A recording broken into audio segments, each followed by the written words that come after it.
E o mais patético disso tudo é o torcedor do Corinthians que diz que porque você não é corintiano, você está com inveja. Gente, alguém tem inveja do Corinthians sendo torcedor do Flamengo, tem que ser internado com hospício imediatamente.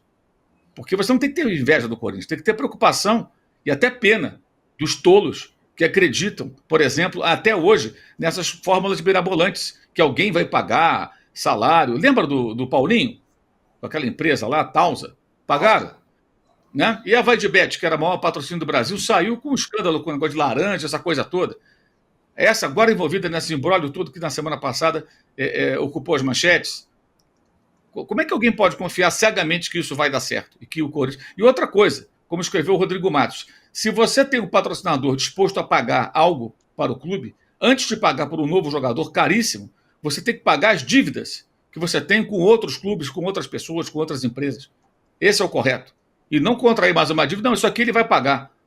Não, então vem cá, você quer me ajudar, patrocinador? Vamos, me ajuda a quitar essas dívidas aqui para eu poder caminhar de uma maneira mais segura, com as contas mais minimamente equilibradas, o que não acontece. E é impressionante que tem gente da imprensa que ainda defende isso. Mas no final da história a gente conhece, já aconteceu com outros clubes. O Corinthians pode ser maior do que o Cruzeiro, e tem mais torcida, está no mercado mais rico do Brasil, que é São Paulo, mas se continuar nisso, a cruzeirada está em curso, tá? Tem uma hora que não vai dar, gente. Tem uma hora que vai ficar asfixiado financeiramente, mas, né, e não dá para ter certeza de que Memphis Depay vai ser tão decisivo assim, por conta também dos seus históricos de lesões recentes e do time ruim, que é o time do Corinthians do ponto de vista coletivo. Não é um time bom. Ele não vai jogar num time bom. Vai funcionar de que maneira? Enfim, há uma expectativa. É possível até que ele evite um rebaixamento.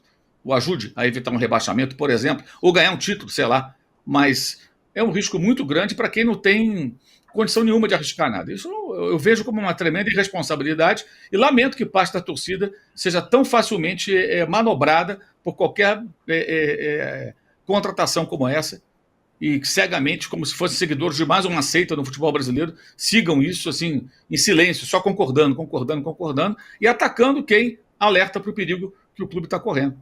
Paciência. O tempo vai mostrar. Eu queria acrescentar só uma coisa nesse capítulo do Ninguém Falava. Eu não me lembro. Isso nunca ninguém disse. Agora que estão falando. Sobre o patrocínio da Petrobras para o Flamengo, da estatal. Com quem que a Petrobras concorre ou concorria no mercado quando fazia propaganda na camisa do clube mais popular do país? Com a Esso, com a Shell, com a Texaco. Qual é o problema de botar a sua marca, era o Lubrax, na camisa do Flamengo? Qual era o problema quando a Caixa Econômica Federal patrocinou uma porção de clubes brasileiros, porque concorre com o Bradesco, com o Itaú, com o Santander, com o Diaba 4? Não tem nada a ver, uma coisa rigorosamente nada a ver. Não tem nada a ver com fair play financeiro ou com doping financeiro. Nada a ver. São comparações absolutamente burras, esdrúxulas, que não cabem. E que todo mundo falava, porque era natural que acontecessem. Juca, só um detalhe. De todos esses patrocínios estatais, tem um que é questionável, na minha opinião. O Vasco com o patrocínio da Eletrobras. Porque a Eletrobras não concorre com ninguém no mercado. Que não vendia nada, claro. Não vendia nada. Ela tem um serviço que só ela distribui. Então, por que ela tinha que patrocinar? Esse era questionável. Agora, para a Petrobras, eu lembro que eu fiz matéria no Jornal do Brasil sobre isso na época, nos anos 90. E era um alto negócio. Era um alto negócio, porque a marca do Lubrax, principalmente, estava entranhada na camisa do Flamengo. Camisa pirata vendida na Rua da Alfândega ou aqui em frente ao Pacaembu, que se não tivesse Lubrax, o cara não comprava. Então foi um excelente negócio. Mas os ignorantes vão insistir nessas teses esdrúxulas. Quiser atacar o Flamengo, cara, tem uma porrada de pontos vulneráveis na história do Flamengo, nas péssimas gestões, nas lambanças que foram feitas ao longo dos tempos. O Ronaldinho é só uma, foram várias. O que fez o Kleber Leite? Contratou mais de 100 jogadores para ganhar um campeonato carioca. Entre eles o Romário. E o que deu aquilo? Só aumentou a dívida do Flamengo, entre outros que passaram por lá. Então, usar o Flamengo como exemplo para justificar o que é feito hoje em algum clube brasileiro é você pegar o pior exemplo possível do passado né, para copiar e repetir os erros que já foram cometidos por um rival. É uma coisa pouco inteligente, para dizer o mínimo. Ô, Arnaldo, mas vem cá, vai, pelo amor de Deus, ajuda o Corinthians. Vai dar certo, o Memphis O Depay vai Arnaldo vai chegar. ajudar? O Arnaldo vai botar dinheiro lá? Vai. Não, vai o Memphis Depay, se o cara vai jogar bem, se o cara é bom, o cara vai mudar o patamar do Corinthians. Sei lá, vai botar todo mundo no banco. Não é, acho que não é esse caso. Na verdade, o Memphis Depay é um dos 20 jogadores que o Corinthians contratou. Né? O Corinthians contratou depois do Memphis Depay o Carrillo, peruano, que jogava com o Ramon Dias lá atrás. Eu acho que a questão que me chama a atenção nessa reformulação do Corinthians, né, com tantas contratações de todas as formas possíveis, é que, para mim, já não se trata mais de uma tentativa desesperada contra o rebaixamento. Trata-se de uma tentativa desesperada contra o rebaixamento e para a conquista de um título nessa temporada ainda. Agora eu entendi melhor a ideia. Porque, Tirone, é um all-in, né? Desde que esse presidente assumiu a cadeira, cada dia é o tudo ou nada para ele, né? E acho que daí, revelados nos patrocínios que ele fecha, na questão das contratações dos jogadores, porque esse time que o Corinthians está formando, uma das folhas de pagamento mais caras do país, mesmo se o Corinthians ficar na Série A, se o Depay e os outros ajudaram, o Corinthians a permanecer na Série A, que é o mínimo, esse time só é compatível com o Corinthians disputando a Copa do Brasil também e um torneio sul-americano, certo? Para disputar a Copa do Brasil e um torneio sul-americano, sobretudo a Libertadores, o Corinthians vai ter que ganhar neste ano, 2023, a Copa do Brasil ou a Copa Sul-Americana. Porque ficar na primeira divisão apenas e disputar a primeira divisão mais o Paulista e mais uma Sul-Americana, que seria esse posicionamento que o Corinthians tem hoje no campeonato, um pouco acima, sem título, não é compatível com o elenco que o Corinthians está formando. E esse negócio, o Depay é um dos 20 contratados que o Corinthians colocou na sua enorme, gorda folha de pagamento. Sendo que, além dessa questão dos times mais caros do país, o governo corintiano, como diz o Juca toda semana, é completamente frágil. A gente não sabe se a polícia vai chegar nos finalmente no inquérito da Vai de Bet, e aí, roda todo mundo. Se chegar numa situação, pode significar a saída do Augusto Melo, e a decorrência disso tem lá correndo o processo de impeachment lá no Conselho Deliberativo. Quer dizer, o artífice de tudo isso não sabe se vai acabar o ano como presidente do Corinthians. E aí, é por isso que o Mauro fala, eu acho que passou ali na declaração dele, talvez em segundo plano, mas é interessante quando o Mauro fala que quem está, neste momento, com a cabeça mais no lugar no Corinthians, seja a torcida organizada tentando elaborar um plano de quitação do estádio, e não quem comanda o Corinthians, né?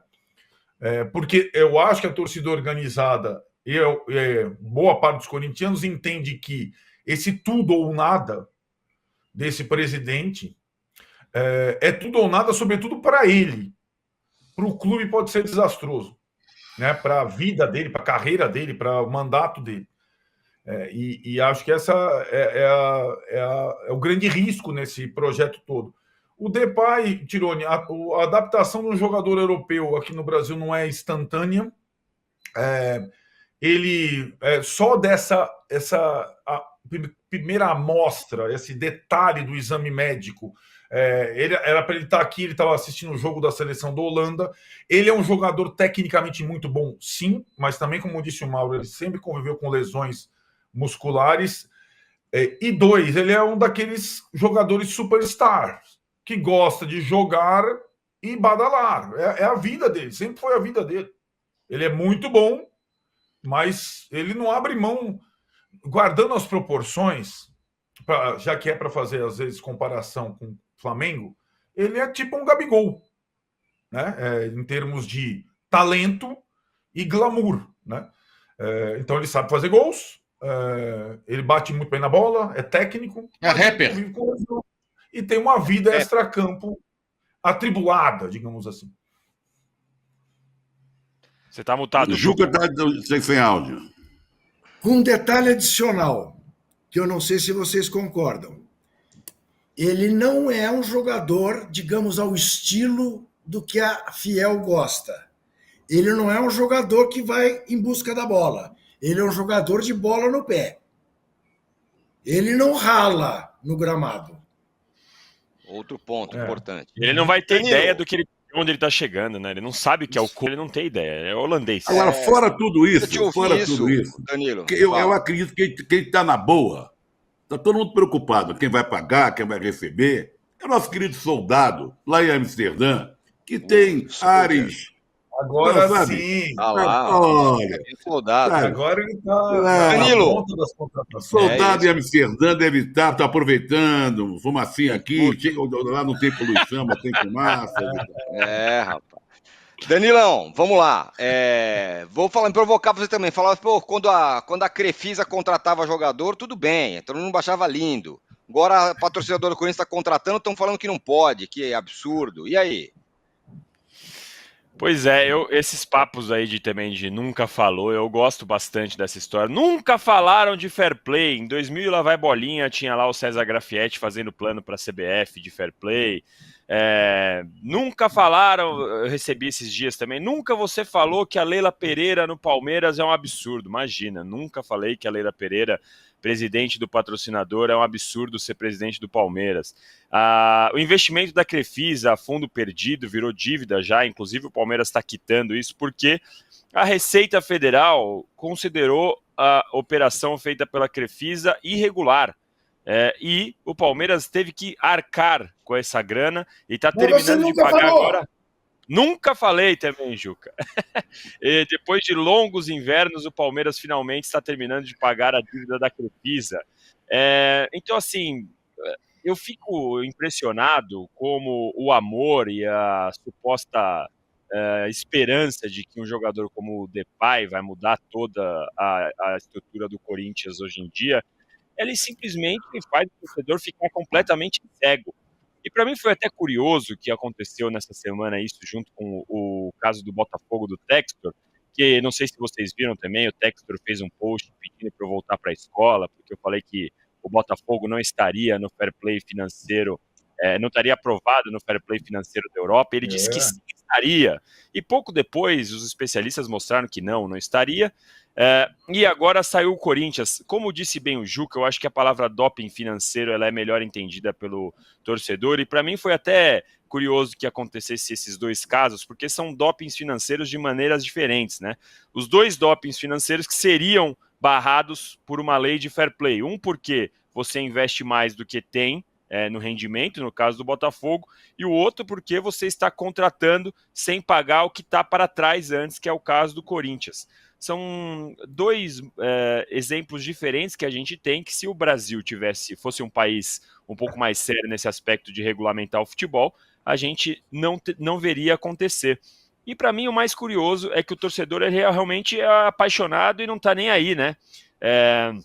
Eu até entendo o corintiano na esperança de que o atacante vai resolver todos os problemas, o botafoguense comemorando o melhor momento dos últimos anos com o investimento do Textor, mas o fato se tivesse fair play financeiro, provavelmente o Cruzeiro não teria quebrado do jeito que quebrou e não teria sido vendido por um preço tão baixo como foi para o Ronaldo.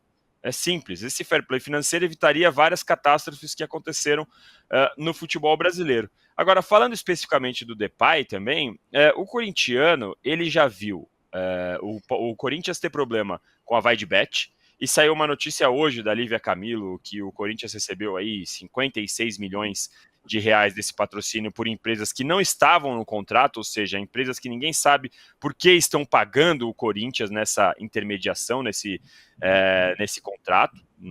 Mais um capítulo da história.